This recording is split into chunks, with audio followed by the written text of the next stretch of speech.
welcome to Ignite, where leadership meets purpose. I am your host, Vicki Wright Hamilton.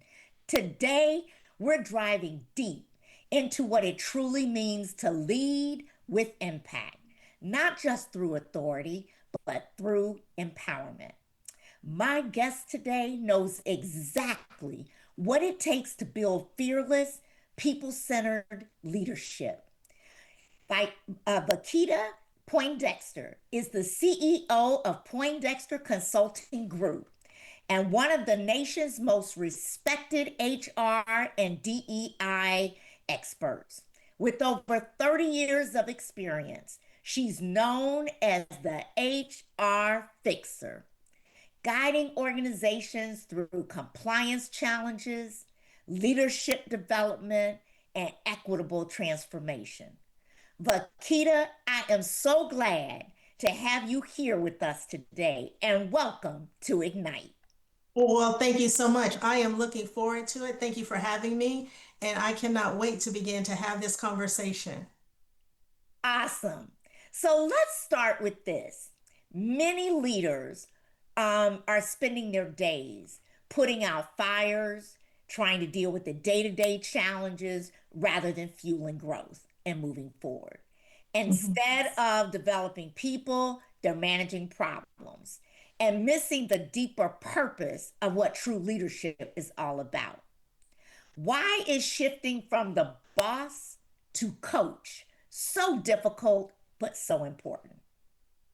That's a very good question. And one of the things I always say is this, everybody wants to be in leadership, right? Everybody wants the title, they want the pay, but they really don't really understand the responsibilities that comes along with it.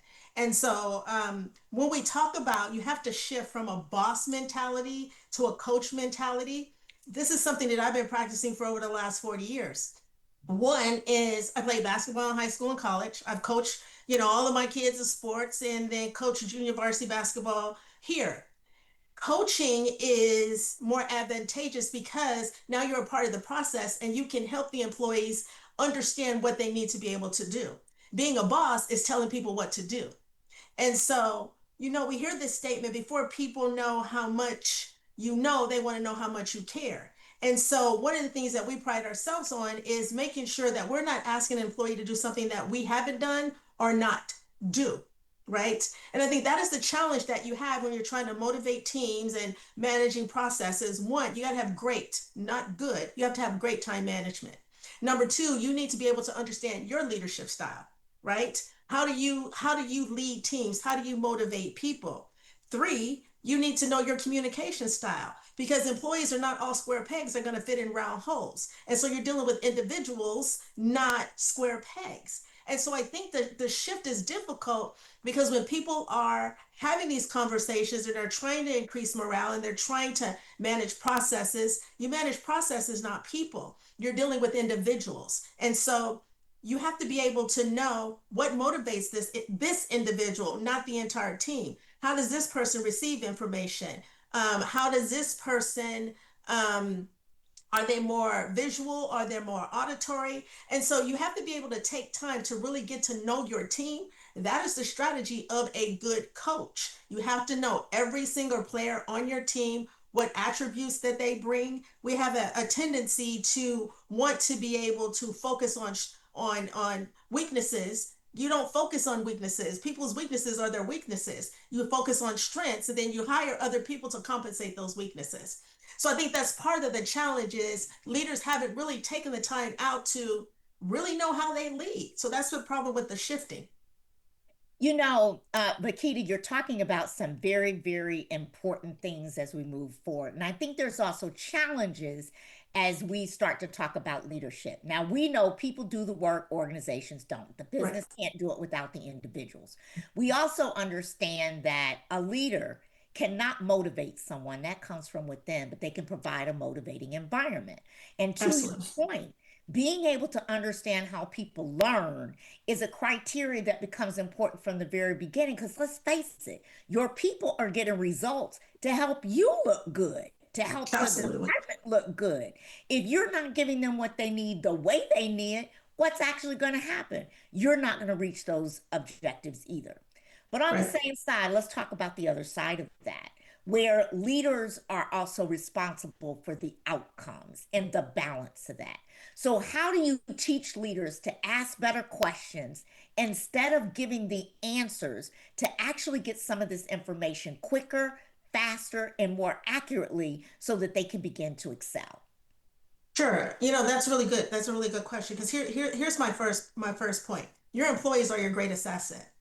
If you take care of the employees will take care of the business. If you don't, then there will be no business. And part of the challenges that we see where it comes, whether it's litigation or whether it's just leaders trying to motivate or anything like that, is they fail to understand that you are managing people, right? And so managing people means leading people. And employees like to feel that they're an integral part of the process in the organization. And so, contrary to what people think, it's not always about pay, it's not always about benefits. It is, as an employee, am I contributing to my own personal mission and vision for the trajectory of my career path with this particular organization? And so it is a duality between the two. So leaders have to be able to understand, like they're quick to hire, but have they sat down and really done their due diligence to really understand what is it that I need in order to make my department, my organization be successful? Two, do you understand the communication challenges because we're in this digital world where nobody's having old-fashioned communications. And so are you really being able to sit down or either virtually check in with your employees? I will tell you, as a leader of my team, I know everything that there is to know about my employees. I know how many kids they have. I know their birthdays. I know family members. I know whether their parents are still living, if they've had a death in their family, if they've got any major medical crisis. There is nothing that I can't ask an employee on my team to do that they would not be willing to do.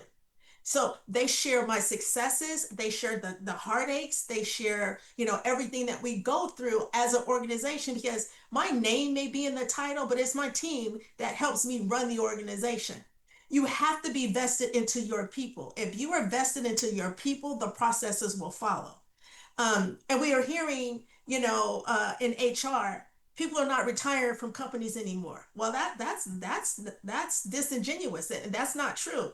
I mean, I have a client that has employees that's been there 29 and 30 years. Why is he successful in that? Because he's invested in his people.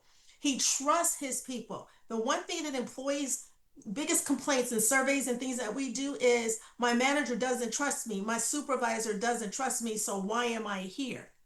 And so I think that is also part of the challenge. So really taking time out to do your due diligence, understand the need, understand what type of employee that you need, understand what is going to contribute to the success of their career path. Because I operate from this, and one of the things I coach C-suite leaders on is that employee may not retire from you, Mhm. but what impact can they make for themselves in the trajectory of their career path or the organization for the next 60, 90 days, 6 months? Don't look at a 5 year plan, look at a 90-day plan, look at a 120-day plan, look at a 6 months plan. I think those are some of the things that will help contribute to a successful work environment for the employee as well as the employer. And those are some very, very good points that you're bringing up. And as you talk about knowing your people, the first thing that comes to mind is something that I talk about as well when I'm talking to leaders is it's really about what you're saying. It's the emotional connection. People stay with Absolutely. people because they're emotionally connected. They feel like emotionally you care about my well-being. You care about me. Now, let's face it. Every leader is not going to be in a place where they don't have to make hard decisions. And I Sure. know even as I've led teams, I remember one time I was told, you got to reduce your force, you got to reduce your force. And I loved every team member. But then it comes down to being able to logically separate the skills and capabilities to the longevity of where the company is going and direction. But at the same time, how can you help them? You don't have to let people go in a angry way. You don't have to let people go in a bad way. There's so many things you can do in terms of helping them for success as we continue to move forward. And I'm looking forward to delving into that a little bit more as we move forward. I have one question for you though. Based on what you are talking about, What's one coaching question or habit someone can start using this week with their team members to move forward? Check in with them on it. Just check in with them. Not asking for anything. Just, how are you doing today? A simple question. A simple question. Because now you're concerned about the individual, not necessarily the task. How are you? And an employee might share or they might not share. And either or, it's okay. And if they don't share, just say, you know what? If there's anything that I can do professionally or personally, just let me know. Because what you've done is you planted that seed. And that's all that you can do at that point in time is plant the seed. Now you can't plant the seed one time and then expect it to grow, because even in a garden, you plant a seed, you got to water, you got to tend to it, you got to make sure that it grows. It's the same identical thing when you're talking about investing into your employees. You have to be able to check in with them, because 90% of the problems that take place in the workplace are not work related. It is this thing called life that people are trying to navigate through. And so you spend more time with the people that you work with than the people that you live with. And so checking in on a regular basis just to see how your team is doing, or your employee is doing, you're building trust. Building trust will open up lines of communication that you never thought that you would be able to have. And then it opens up the ability to talk about, all the strengths and weaknesses that are going on within your department or your particular organization. So just check in with your people genuinely and authentically. And Vikita, that is so key. Coming up next, we're going to explore how hiring for values and not just skills can transform a company's culture from inside out. Stay with us. Look forward to you coming right back.